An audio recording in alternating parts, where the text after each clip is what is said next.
ತಾತ ತಾತ ಅಜ್ಜಿ ಯಾಕೆ ಅಷ್ಟೊಂದು ಕೋಪ ಮಾಡ್ಕೊಂಡಿದ್ರು? ಅಮ್ಮ ಏನ್ ಮಾಡಿದ್ದಾರೆ? ಅದು ನಿನ್ಗೆ ಗೊತ್ತಾಗಲ್ಲ ಪುಟ್ಟ.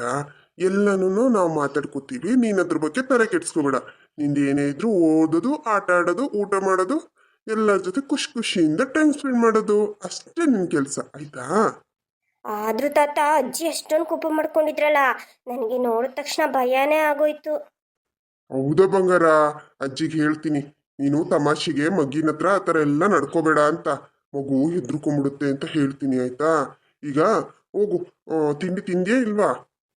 ಇಲ್ಲ ತಾತ, ತಿಂಡಿ ಇವಾಗ ತಿಂತೀನಿ. ಸರಿ, ಹಾಗಿದ್ರೆ ಹೋಗು. ನಿಮ್ ಡ್ಯಾಡಿ ತಿಂಡಿ ತಿಂದು ಆಫೀಸ್ಗೆ ಹೋಗಿದ್ದಾನೆ. ನೀನು ಹೋಗು, ನಿಮ್ಮ ಮಮ್ಮಿ ಹತ್ರ ಹೋಗಿ ತಿಂಡಿ ಹಾಕಿಸ್ಕೊಂಡು ತಿಂಡಿ ತಿಂದ್ಬಿಟ್ಟು ಆಟ ಆಡ್ತಾ ಇರು. ಅಷ್ಟ್ರಲ್ಲಿ ಅಜ್ಜಿನೂ ಬರ್ತಾರಲ್ಲ, ಅಜ್ಜಿಗೆ ಅವಾಗ ಹೇಳ್ತೀನಿ ನಾನು. ಸರಿ ತಾತ. ಏನಪ್ಪ ಮಾಡೋದು? ಓ, ನನ್ನ ಹೆಂಡ್ತಿಯೋ ಏನು ಆಕಾಶನೇ ತಲೆ ಮೇಲೆ ಬಿದ್ದೈತೆ ಅನ್ನೋಳಂಗೆ ಆಡ್ತಾಳೆ. ಏನು ಯಾರ ಮನೇಲೂ ಏನು ಸಮಸ್ಯೆ ಬರೋದೇ ಇಲ್ಲ ಅನ್ನೋ ಥರ. ದೇವಸ್ಥಾನಕ್ಕೆ ಹೋಗ್ತೀನಿ ಅಂತ ಹೋದ್ಲು, ಬರ್ತಾಳೋ ಇಲ್ಲ ಹುಡ್ಕೊಂಡು ಹೋಗ್ಬೇಕು, ಏನು ಗೊತ್ತಾಗ್ತಾ ಇಲ್ಲ. ಓಹೋ ಹೋ ಹೋ, ಬರ್ಬೇಕು ಬರ್ಬೇಕು. ಸರಸ್ವತಿ ಮೇಡಮ್, ಬನ್ನಿ ಮೇಡಮ್, ಕುತ್ಕೊಳ್ಳಿ ಬನ್ನಿ. ಯಾಕ್ರಿ? ಏನಾಯ್ತ್ರಿ? ಅಯ್ಯೋ, ನಿಮ್ಗೆ ಇವಾಗ ಸಮಾಧಾನ ಸಿಕ್ತಾ? ಮನೆಯಲ್ಲಿ ಜಗಳ ಆಡ್ಕೊಂಡು ದೇವಸ್ಥಾನಕ್ಕೆ ಹೋಗ್ತೀನಿ ಅಂತ ಹೋಗಿದ್ದೀರಾ, ಸಮಾಧಾನ ಸಿಕ್ಕಿರ್ಬೋದು. ಬನ್ನಿ ಬನ್ನಿ, ಕುತ್ಕೊಳ್ಳಿ ಬನ್ನಿ.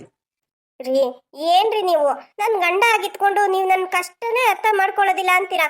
ನನ್ನ ಮನ್ಸಲ್ಲಿ ಏನಿದೆ ಅನ್ನೋದನ್ನೇ ತಿಳ್ಕೊಳ್ದೆ ಈ ತರ ಛೇಡಿಸ್ತಿರಲ್ರಿ ನನ್ನ. ಹೋಗ್ರಿ ನೀವು. ಲೇ ಸರಸ್ವತಿ, ನಿನ್ನ ನಾನು ಅರ್ಥ ಮಾಡ್ಕೊಳ್ದೆ ಇನ್ನು ಯಾರೇ ಅರ್ಥ ಮಾಡ್ಕೊಂಡಿದ್ದಾರೆ? ನೀನು ಬಾಯಲ್ಲಿ ಹೊರಟಾಗಿ ಮಾತಾಡಿರ್ಬೋದು, ಆದ್ರೆ ಮನ್ಸಲ್ಲಿ ನೀನು ತುಂಬಾ ಒಳ್ಳೆಯವಳು. ನೀನೇನು ಅಂತ ನನಗೆ ಗೊತ್ತಿಲ್ವಾ? ಅದಕ್ಕೆ ನೀನ್ ದೇವಸ್ಥಾನಕ್ಕೆ ಹೋಗಿ ಬರ್ತೀನಿ ಅಂದಾಗ ಹೋಗ್ಬಿಟ್ ಬಾ, ನಿನ್ಗೂ ಸಮಾಧಾನ ಆಗ್ಲಿ ಅಂತ ಕಳಿಸ್ಕೊಟ್ಟಿದ್ದು. ನೀನ್ ಇಲ್ಲೇ ಇದ್ದಿದ್ರೆ ಇನ್ನ ಒಂದಷ್ಟು ಕೂಗಾಡ್ಕೊಂಡು ಕಿರ್ಚಾಡ್ಕೊಂಡು ನಿನ್ ಮನ್ಸು ಹಾಳು ಮಾಡ್ಕೊಂಡು ಮನೆಯವ್ರ ಮನ್ಸು ಹಾಳು ಮಾಡ್ತಾ ಇದ್ದೆ. ಈಗೇನು ದೇವಸ್ಥಾನಕ್ಕೆ ಹೋಗಿ ಬಂದಿಯಲ್ಲ, ನಿನಗೇನಾದ್ರೂ ಪರಿಹಾರ ಸಿಕ್ತಾ? ಪರಿಹಾರ ಅಂತ ಏನಿಲ್ಲ, ಮನ್ಸು ಸ್ವಲ್ಪ ನೆಮ್ಮದಿ ಸಿಕ್ತಷ್ಟೇ. ಬಾ, ಸದ್ಯ ನಿಮ್ದೇ ಆದ್ರೂ ಸಿಕ್ತು ಅಂದಿಯಲ್ಲ. ಸರಿ ಹೀರೋ, ಶರ್ಮಿಳಂಗೆ ಹೇಳಿ ಕಾಫಿ ಮಾಡಿಸ್ಕೊಡ್ಲಾ? ಕಾಫಿ ಕುಡಿತೀಯಾ ಇಲ್ಲ ತಿಂಡಿ ತಿಂತೀಯಾ? ರೀ, ನನಗೇನು ಬೇಡ ರೀ. ಅತ್ತೆ, ಮಾವ, ನಿಮ್ ತಿಂಡಿ ಹಾಕೊಂಬರ್ಲಾ? ಬೇಡಮ್ಮ ಶರ್ಮಿಳಾ, ಹೋಗು ರಾಜುಗೆ ಹಾಕೊಡು, ರಾಜು ತಿನ್ಲಿ. ಆಮೇಲೆ ನೀನು ತಿಂಡಿ ಮಾಡು, ನಾನು ನಿಮ್ಮ ಮತ್ತೆ ಆಮೇಲೆ ಮಾಡ್ತೀವಿ. ತಿಂಡಿ ಆಮೇಲೆ ಮಾಡ್ತೀರಾ? ಹೋಗ್ಲಿ, ಕಾಫಿ ಟೀ ಏನಾದರೂ ಮಾಡ್ಕೊಂಬರ್ಲಾ ನಿಮಗೆ? ಅವ್ರು ಹೇಳ್ತಾ ಇಲ್ವಾ ಆಮೇಲೆ ಮಾಡ್ತೀನಿ ಅಂತ? ಮತ್ತೇನು ನಿಂದು ಅಧಿಕ ಪ್ರಸಂಗಿತನ? ಏನು ಮನೆ ಒಡ್ತನ ಎಲ್ಲ ನಿನಗೆ ಸಿಕ್ಬಿಟ್ಟಿದೆ ಅನ್ನೋ ಥರ ಆಡ್ತಾ ಇದೆಯಾ? ಏನು ನೀನು ಕಾಫಿ ಮಾಡಿಕೊಟ್ರೆ ಮಾತ್ರ ನಾವು ಕಾಫಿ ಕುಡಿಯೋದು, ಇಲ್ಲಾಂದರೆ ಕುಡಿಯಲ್ವಾ? ಸುಮ್ಮನೆ ಹೋಗೆ. ನನ್ನ ಮಗ ನಿನ್ನ ಮನೆ ಕರ್ಕೊಂಬಂದಿರ್ಬೋದು, ಆದರೆ ನನ್ನ ಮನಸ್ಸಲ್ಲಿ ನಿನ್ನ ಬಗ್ಗೆ ಒಳ್ಳೆ ಅಭಿಪ್ರಾಯ ಈಗಲೂ ಇಲ್ಲ. ಹೋಗು, ನಿನ್ನ ಕೆಲಸ ನೀನು ಮಾಡ್ಕೊ ಹೋಗು. ಸರಿ ಅತ್ತೆ.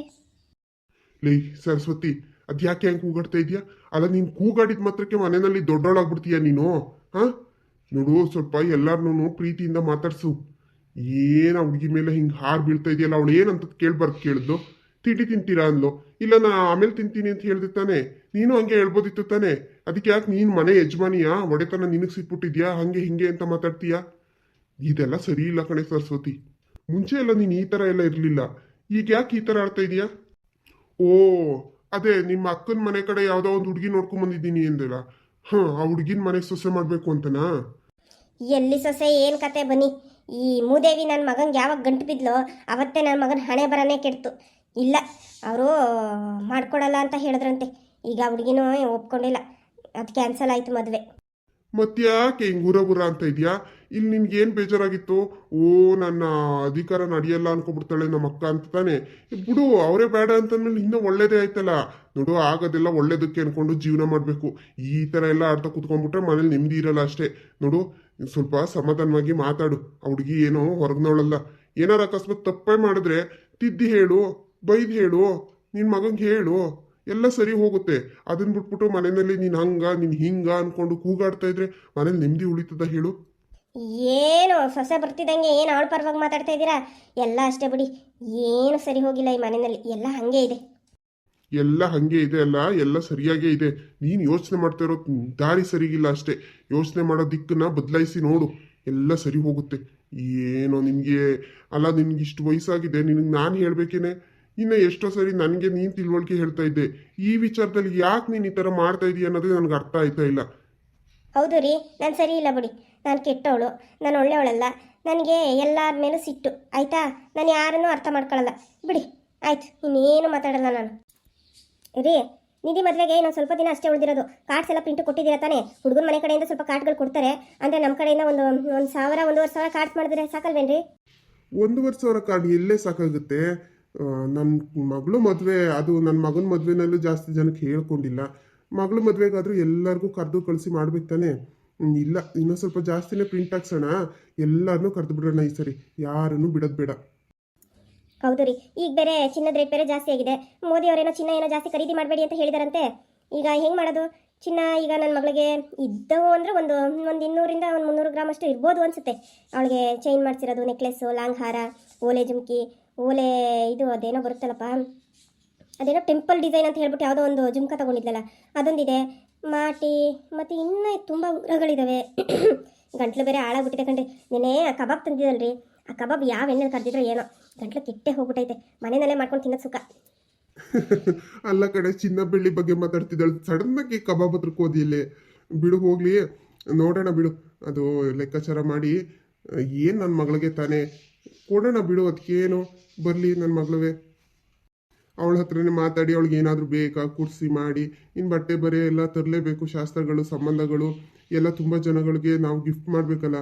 ಇನ್ನು ನಮ್ಮ ರಿಲೇಷನ್ಸು, ನಿಮ್ಮ ರಿಲೇಷನ್ಸು ಎಲ್ಲರಿಗೂ ಸ್ಯಾರೀಸ್ ತರಬೇಕು. ಎಲ್ಲ ಒಂದಿನ ಒಂದು ಕೆಲಸ ಮಾಡು, ಒಂದು ಹುಡುಗಂಗೆ ಹೇಳಿಟ್ಟಿರ್ತೀನಿ ನಾನು ಶಾಪಲ್ಲಿ. ಅವನು ಎಲ್ಲ ಥರ ಡಿಸೈನ್ಸು, ಸ್ಯಾರೀಸು ಎಲ್ಲ ತೋರಿಸ್ತಾನೆ. ಚೆನ್ನಾಗಿರೋ ಒಳ್ಳೊಳ್ಳೆ ಕಲೆಕ್ಷನ್ಸ್ ಇರುತ್ತೆ, ಮತ್ತು ಹೋಲ್ಸೇಲ್ ರೇಟಲ್ಲೂ ಹಾಕ್ಕೊಡ್ತಾನೆ. ಎಲ್ಲರಿಗೂ ಸೀರೆ ಕೊಟ್ಬಿಡೋಣ ಈ ಸರಿ. ಕೊನೆ ಮಗಳು ಮದುವೆ ಈ ಸರಿ ಧಾಮ್ ಧೂಮ್ ಅಂತ ಮಾಡಿಬಿಡ್ಬೇಕು. Hi daddy, hi mummy. ಏನೋ ಗಂಡ ಹೆಂಡತಿ ಇಬ್ರು ಏನೋ ಡಿಸ್ಕಷನ್ ಮಾಡ್ತಾ ಇದ್ದೀರಾ? ನಿಧಿ, ಇನ್ನೇನು ಮಾತಾಡೋಣಮ್ಮ, ನಿನ್ನ ಮದುವೆ ಹತ್ರ ಬಂತಲ್ಲ ಅದ್ರ ಬಗ್ಗೆನೇ ಮಾತಾಡ್ತಾ ಇದ್ದು. ಮತ್ತೆ ನೀನು ಸ್ಯಾರಿ ಪರ್ಚೇಸಿಂಗ್ ಎಲ್ಲ ಮಾಡ್ಕೋತೀಯ ಇವಾಗಲೇ? ಈಗ ನೀನು ಸೀರೆ ತಗೊಂಡು ಅದಕ್ಕೆ ಬ್ಲೌಸ್ ಎಲ್ಲ ಸ್ಟಿಚ್ ಮಾಡಿಸೋಷ್ಟೊತ್ತಿಗೆ ಆಗುತ್ತೆ ಟೈಮು. ಹಾಂ, ಓಕೆ ಮಮ್ಮಿ, ಸ್ಯಾರಿ ಪರ್ಚೇಸಿಂಗ್ ಮಾಡೋಣ. ಆಮೇಲೆ ಮಮ್ಮಿ, ಬ್ಲೌಸ್ ಮಾತ್ರ ನಾನು ದೀಪ್ತಿ ಅಕ್ಕ ಇದ್ದಾರಲ್ಲ ಅವ್ರ ಶಾಪಲ್ಲೇ ಕೊಡೋದು. ಅವ್ರ ಬೋಟಿಕಲ್ಲಿ ಎಷ್ಟು ಒಳ್ಳೊಳ್ಳೆ ಕಲೆಕ್ಷನ್ಸ್ ಇದೆ ಗೊತ್ತಾ? ತುಂಬ ಚೆನ್ನಾಗಿ ಡಿಸೈನರ್ ವರ್ಕ್ ಎಲ್ಲ ಮಾಡಿರ್ತಾರೆ ಅವರು. ನಾನು ಅಲ್ಲೇ ಸ್ಟಿಚ್ ಮಾಡಿಸ್ತೀನಿ. ಯಾರು? ಅದೇ ಇವ್ರ ತಂಗಿ ಸೊಸೆ ಮನೆ ಬಿಟ್ಟು ಹೋದ್ಲಲ್ಲ, ಅವಳು ಅಂಗಡಿಲ್ಲ. ಚೇಚೆ ಬೇಡಪ್ಪ, ಅಂಥವ್ರ ಅಂಗಡಿಲೆಲ್ಲ ಏನಕ್ಕೆ ಸ್ಟಿಚ್ ಮಾಡ್ಸಕ್ಕೆ ಹೋಗ್ತೀಯಾ? ಎಲ್ಲಾದರೂ ಬೇರೆ ಕಡೆ ಕೊಡು. ಲೇ, ಎಂತ ಮಾತಾಡ್ತಾ ಇದೀಯೇ? ನೀನು ಮಾತಾಡೋ ಮಾತಕ್ಕೆ ಅರ್ಥನಾರು ಇದೆಯೇನೆ? ಮಮ್ಮಿ ಹಾಗೆ ಡ್ಯಾಡಿ, ಅವ್ರು ಯಾವಾಗಲೂ ಅದೇ ಥರ ಮಾತಾಡ್ತಾ ಇರ್ತಾರೆ ಬಿಡಿ. ಮಮ್ಮಿ, ಈಗ ಆಯಿತು, ನೀನು ಹೇಳ್ದಂಗೆ ಬರೋಣ. ಈಗ ನಾನು ಬೇರೆ ಕಡೆ ಸ್ಟಿಚ್ ಮಾಡಕ್ಕೆ ಕೊಟ್ಟಿದ್ದೀನಿ. ಅವ್ರ ಜೀವನ ಹೇಗಿದೆ ಅಂತ ನನಗೆ ಗೊತ್ತಿರುತ್ತಾ? ಅಲ್ಲ, ಇದಕ್ಕೆಲ್ಲನೂ ಈ ಥರ ಅಂದ್ಬಿಟ್ರೆ ನನಗೆ ಗೊತ್ತಿಲ್ಲ ಮಮ್ಮಿ. ಅವ್ರು ತುಂಬ ಚೆನ್ನಾಗಿ ಸ್ಟಿಚ್ ಮಾಡ್ತಾರೆ, ನಾನು ಅವ್ರ ಹತ್ರನೇ ಕೊಟ್ಟು ಮಾಡಿಸ್ತೀನಿ. ನೀವು ಅಪ್ಪ ಮಗಳು ಇದ್ದೀರಲ್ಲ, ನಿಮ್ಮದೇ ನೀವು ಮಾಡ್ಕೋತೀರಾ. ಆಯಿತು ಬಿಡಿ, ನಿಮ್ಗೆ ಎಲ್ಲಿ ಬೇಕೋ ಅಲ್ಲೇ ಮಾಡಿಸಿ, ನಂದೇನು ಅಭ್ಯಂತರ ಇಲ್ಲ. ಸರಿ ಆಗಿದೆ ಮಮ್ಮಿ. ನಾನು ನನ್ನ ಫ್ರೆಂಡ್ಸ್ನೆಲ್ಲ ಮೀಟ್ ಮಾಡೋದಕ್ಕಿದೆ, ಅವ್ರಿಗೆಲ್ಲರಿಗೂ ಹೇಳಬೇಕು. ಮತ್ತು ಒಂದು ಸಣ್ಣದಾಗಿ ಪಾರ್ಟಿ ಫಂಕ್ಷನ್ ಅಂತ ಇಟ್ಕೊಂಡಿದ್ದೀವಿ. ಅಂದರೆ ನಾನು ಮದುವೆ ಆಗಿ ಹೋಗ್ತಾ ಇದೆ ಅನ್ನೋದಕ್ಕೋಸ್ಕರನೇ ಎಲ್ಲರೂ ಪಾರ್ಟಿ ಅರೇಂಜ್ ಮಾಡಿರೋದು ನಾನು. ಇವತ್ತು ನಾನು ಅಲ್ಲಿ ಹೋಗಿ ನಾನು ಆಮೇಲೆ ಸಾಯಂಕಾಲ ಬರ್ತೀನಿ. ಓಕೆನಾ daddy? Bye daddy. Bye mummy. ಸರಿ ಮಗಳೇ, ಆಯಿತು, ಹುಷಾರು. Okay daddy. ನೀವು ಅವಳನ್ನ ಹಿಂಗೆ ಫ್ರೀ ಬಿಟ್ಟಿರೋದಕ್ಕೆ ಅವಳು ಇಷ್ಟೆಲ್ಲ ಮಾತಾಡ್ತಾ ಇರೋದು. ಅಲ್ಲ, ತಾಯಿ ಅಂತಲೇ ನೋಡಿದ್ರೆ ಹೆಂಗೆ ಎದುರು ಮಾತಾಡ್ತಾಳೆ ನೋಡಿದ್ರೆ ನೀವು? ನೋಡಿದೆ, ನನ್ನ ಮಗಳು ಅಂದಿದ್ರಲ್ಲಿ ತಪ್ಪೇನಿದೆ? ನೀನು ಆ ಥರ ಮಾತಾಡಿದ್ದಕ್ಕಿತ್ತಾನೆ ಅವಳು ಉತ್ತರ ಕೊಟ್ಟಿದ್ದು. ನೀನು ಯಾಕೆ ಆ ಥರ ಮಾತಾಡಿದೆ? ನೋಡು, ಈಗ ಎಲ್ಲನೂ ಈ ಥರ ಏನೇನೋ ಮಾತಾಡೋದನ್ನ ಬಿಡು. ಎಲ್ಲರೂ ಫಾರ್ವರ್ಡ್ ಆಗಿದ್ದಾರೆ. ನೀನು ಯಾಕೆ ಹಿಂಗೆ ಬ್ಯಾಕ್ ಫಾರ್ವರ್ಡ್ ಆಗ್ತಾ ಇದೆಯಾ, ಹೋಗ್ತಾ ಇದೆಯಾ, ಹಿಂದಿಗೆ ಪುನಃ ಹೋಗ್ತಾ ಇದೆಯಲ್ಲ? ನೀನು ಮುಂಚೆ ಎಲ್ಲ ಈ ಥರ ಇರಲಿಲ್ಲಪ್ಪ, ಇತ್ತೀಚೆಗೆ ಈ ಥರ ಆಡ್ತಾ ಇರೋದು. ಹೌದು ರೀ, ನನ್ನ ಮಗಳು ಜೀವನ ಚೆನ್ನಾಗಿರಲಿ, ಅವಳ ಮದುವೆ ಜೀವನದಲ್ಲಿ ಯಾವುದೇ ಥರ ವಿಘ್ನಗಳು ಬರದೇ ಇರಲಿ ಅಂತ ನಾನು ಈ ಥರ ಮಾಡ್ತಾ ಇದ್ದೀನಿ. ಆದರೆ ನೀವು ಅದನ್ನು ಅರ್ಥ ಮಾಡ್ಕೋತಿಲ್ಲ ಅಷ್ಟೇ. ಸರಿ ಸರಿ, ಇದನ್ನೆಲ್ಲ ಬಿಟ್ಟು ಮದುವೆ ಕಡೆ ಗಮನ ಕೊಡು. ಎಲ್ಲ ಅನು, ನಿನ್ನ ಸೊಸೆ ಎಲ್ಲ ಕಿಚನಲ್ಲಿ ಇದ್ದಾಳೆ ಅನ್ಸುತ್ತೆ. ಅನು, ಅನು, ಅತ್ತೆ ಕರೆದ್ರಾ? ಹಾಂ, ನಿಮ್ಮ ಮಾವ ಕರಿತಿದ್ರ ಮಾತಿಗೆ ಕರೆದೆ. ಮಾವ, ಏನು ವಿಷಯ ಮಾವ? ಏನಿಲ್ಲಮ್ಮ ಅನು, ಈಗ ಮದುವೆ ಕಾರ್ಡೆಲ್ಲ ಪ್ರಿಂಟ್ ಹಾಕ್ಸೋಣ ಅಂತ ಇದ್ದೀವಿ. ಈಗ ನಿಮ್ಮ ಮನೆ ಕಡೆ ಸಂಬಂಧಿಕರು, ನಿಮ್ಮ ರಿಲೇಷನ್ಸು ಎಲ್ಲಿದ್ದಾರೋ ಎಲ್ಲರಿಗೂ ಕಾರ್ಡ್ನ ಕೊಡಬೇಕು. ನಿನ್ನ ಗಂಡ ಇಲ್ಲಮ್ಮ? ನಿನ್ನ ಗಂಡ ಇಲ್ಲೋದಾ? ಮಾವದೇನೋ ಕೆಲಸ ಇದೆ ಅಂತ ಹೇಳಿ ಬೇಗನೆ ಹೋದ್ರು ಅವರು ತಿಂಡಿ ಮಾಡಿಕೊಂಡು. ಹೌದಾ? ಸರಿ, ನಾನು ಅವ್ನಿಗೆ ಫೋನ್ ಮಾಡ್ತೀನಿ. ನೀನು ಅವನು ಇಬ್ಬರು ಸೇರಿ ನಿಮ್ಮನೆ ರಿಲೇಷನ್ಸ್ ಯಾರ್ಯಾರಿದ್ದಾರೋ ಎಲ್ಲರಿಗೂ ಕಾರ್ಡ್ ಹಂಚು. ಹಾಗೆ ನಿಮ್ಮನೆ ಕಡೆ ರಿಲೇಷನ್ಸ್ಗೆ ಯಾರಿಗಾದ್ರೂ ಸ್ಯಾರೀಸ್ನ ಗಿಫ್ಟ್ ಮಾಡಬೇಕು ಅನ್ನೋದಿದ್ರು ನನಗೆ ಹೇಳು, ಓಕೆನಾ? ನಾಳೆ ನಾಡಿದ್ರಲ್ಲಿ ಹೋಗೋಣ. ಎಲ್ಲ ನಾನು ಹೇಳಿಟ್ಟಿದ್ದೀನಿ. ನಿಮ್ಮ ಮತ್ತೆ ನಾನು, ನೀನು ಮತ್ತು ನಿಧಿನೂ ಕರ್ಕೊಂಡು ಹೋಗೋಣ. ಮದುವೆಗೆಲ್ಲ ಸೀರೆ ತೊಗೋಬೇಕಲ್ಲ, ಹಾಗೆ ನಿನಗೂ ಸೀರೆ ತೊಗೋಬೇಕಲ್ವೇನಮ್ಮ? ಅದಕ್ಕೆ ಹೋಗಿ ಪರ್ಚೇಸ್ ಮಾಡ್ಕೊಂಡು ಬಂದ್ಬಿಡೋಣ. ಸರಿ ಮಾವ, ಆಯಿತು. ಮಾವ, ನನಗೆ ಮಾತ್ರ ನನ್ನ ನಾದಿನಿ ಮದುವೆಗೆ ತುಂಬ ಕಾಸ್ಟ್ಲಿ ಸೀರೆನೇ ಬೇಕು. ಆಯ್ತು ತಗೊಳಮ್ಮ. ಏನು ನನ್ಗಿರೋಳು ಒಬ್ಳೆ ಸೊಸೆ ನೀನು. ತಗೋ, ನಿನ್ಗೆ ಯಾವ ಥರ ಸೀರೆ ಬೇಕು, ಎಷ್ಟು ದುಡ್ಡಿನ ಬೇಕು ತಗೋ. ನಮ್ಮ ಮನೆಯಲ್ಲಿ ಆಗ್ತಿರೋ ಕೊನೆ ಮದುವೆ ಇದು. ನೀನು ಚೆನ್ನಾಗಿ ರೆಡಿಯಾಗು, ಖುಷಿ ಖುಷಿಯಿಂದ ಓಡಾಡು. ನಿಮ್ಮ ಕಡೆ ಬಂದವರು ನಮ್ಮ ಕಡೆ ಬಂದವರು ಎಲ್ಲಾರನ್ನೂ ಚೆನ್ನಾಗಿ ಮಾತಾಡಿಸ್ಕೊಂಡು ಖುಷಿ ಖುಷಿಯಾಗಿ ಮದುವೆ ನಡೆಸ್ಕೊಡಿ, ಗಂಡ ಹೆಂಡತಿ ನಿಂತ್ಕೊಂಡು. ಅಷ್ಟೇ ಸಾಕಮ್ಮ. ಸರಿ ಮಾವ, ಸರಿ ಸರಿ ಎಲ್ಲ ತಗೊಂಡ್ರಾಯ್ತು. ಹೋಗಮ್ಮಾನು, ನಮಗೆ ಸ್ವಲ್ಪ ಜ್ಯೂಸ್ ಮಾಡ್ಕೊಂಬಂದ್ಬಿಡು. ಇದಿದೆಯಲ್ಲ ಮ್ಯಾಂಗೋ ಮಿಲ್ಕ್ ಶೇಕ್ ಮಾಡಿಬಿಡು. ಹೆಂಗೋ ಮ್ಯಾಂಗೋ ಸೀಸನ್ ಇದ್ದಾಗಲೇ ತಿನ್ಕೊಂಡ್ಬಿಡ್ಬೇಕು. ಮಿಲ್ಕ್ ಶೇಕ್ ಮಾಡ್ಕೊಂಡು ತಗೊಂಡ್ಬಾ. ಸರಿ ಅತ್ತೆ ಆಯಿತು. ರೀ ಅಲ್ಲ ಕಣ್ರಿ, ಅಲ್ಲ ನಮ್ಮ ಸಂಬಂಧಿಕರಿಗೆ ಸೀರೆ ಕೊಡೋದು ಪದ್ಧತಿ, ಈಗ ಮದುವೆನಲ್ಲಿ ಕೊಡ್ತಾರೆ. ನೀವೇನ್ರಿ ಸೊಸೆ ಮನೆ ಕಡೆಯವ್ರಿಗೂ ಕೊಡ್ತೀನಿ ಅಂತ ಹೇಳ್ತಾ ಇದ್ದೀರಾ? ಅಲ್ಲ ನಿಮ್ಗೆ ತಲೆ ಸರಿ ಇದೆಯಾ ಇಲ್ವಾ? ಸುಮ್ಮನೆ ಯಾಕೆ ಅವ್ರಿಗೆಲ್ಲ ಕೊಟ್ಟು ದುಡ್ಡು ಹಾಳು ಮಾಡ್ತಾ ಇದ್ದೀರಾ? ಅವ್ರೇನು ನಮಗೆ ಮದುವೆಗಳಲ್ಲಿ ಕರೆದು ಸ್ಯಾರಿ ಕೊಟ್ಟಿದ್ದಾರಾ? ಏನಿಲ್ಲ ತಾನೇ, ಮದುವೆ ಕರೀತಾರೆ, ಹೋಗಿ ಮುಯಿ ಹಾಕಿ ಊಟ ಗೀಟ ಮುಗಿಸ್ಕೊಂಡು ಹರಿಸ್ಬಿಟ್ಟು ಬರೋದಷ್ಟೇ. ನೀವು ನೋಡಿದ್ರೆ ಅವ್ರಿಗೆಲ್ಲರಿಗೂ ಸೀರೆ ತತ್ತೀನಿ ಬಟ್ಟೆ ತತ್ತೀನಿ ಅಂದರೆ ಇದು ಯಾವ ಥರ ಸರಿ ಹೇಳಿ? ನನ್ನ ಖುಷಿಗೆ ಕಣೆ, ನನ್ನ ಮಗಳು ಮದುವೆ ನಾನು ಗ್ರ್ಯಾಂಡಾಗಿ ಮಾಡಬೇಕು ಅಂತ ಅಂದ್ಕೊಂಡಿದ್ದೀನಿ. ಅದಕ್ಕೆ ಮಾಡ್ತಾ ಇರೋದು. ನೋಡು, ಇದ್ರ ಬಗ್ಗೆ ನೀನೇನು ಯೋಚನೆ ಮಾಡಬೇಡ. ನಾನು ಹೆಂಗೆ ಮಾಡಬೇಕು ಅಂತ ಅಂದ್ಕೊಂಡಿದ್ದೀನೋ ಹಾಗೆ ಮಾಡೋದು. ಏನು ಒಂದು ಸೀರೆ ಕೊಟ್ಬಿಟ್ರೆ ಏನು ನಮ್ಮ ಮನೆ ಆಸ್ತಿ ಏನಾದ್ರು ಕಮ್ಮಿ ಆಗೋಗುತ್ತಾ? ಬೇಕಾದಷ್ಟಿದೆ ಬಿಡೆ ನನಗೆ. ನಾನು ಕೊಟ್ಟು ನನ್ನ ಮಗಳು ಮದುವೆ ಮಾಡ್ತೀನಿ. ನಿಮ್ಗೆ ಹೇಳೋಕ್ಕಾಗತ್ತಾ? ನೀವೇನು ನಾ ಹೇಳಿದ ಮಾತೇನಾದ್ರು ಕೇಳ್ತೀರಾ? ಸರಿ ಆಯಿತು ಬಿಡಿ, ಏನೋ ಮಾಡ್ಕೊಳ್ಳಿ.